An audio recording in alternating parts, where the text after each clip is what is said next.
Here 4 over 3 times 3. Okay, 4 over 3 times 3 means by 3 1 and by 3 1. Okay, 4 times 1 over 1, which equals to 4.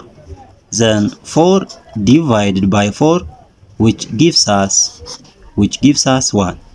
But this one is not the correct answer. Okay, this one is not the correct answer, because according to the order of operation PEMDAS, first we have to do parentheses, then exponent and multiplication and division, and finally addition and subtraction. Okay, final addition and subtraction.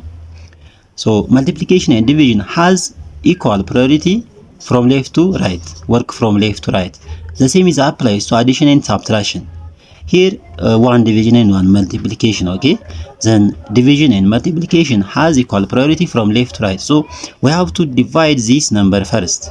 We have to divide 4 and 4 over 3. 4 divided by 4 over 3, and next we multiply these numbers. Okay, but if we multiply this one before this division, it is wrong.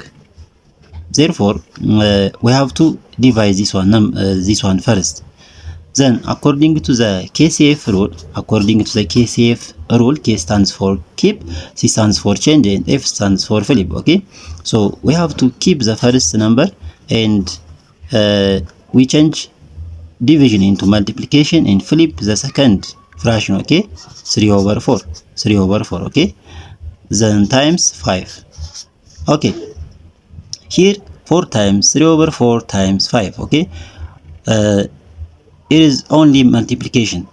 If there is only one operation in the expression, we have to do from left to right. Okay, so from left to right, we need to multiply this one first. Therefore 4 times 3 over 4 means by 4 1 by 4 1. Okay, 1 times 3 over 1, which gives us 3. Okay, then times 5. Then 3 times 5 means which equals to 15. So therefore the correct answer of this problem is 15. The correct answer of this problem is 15.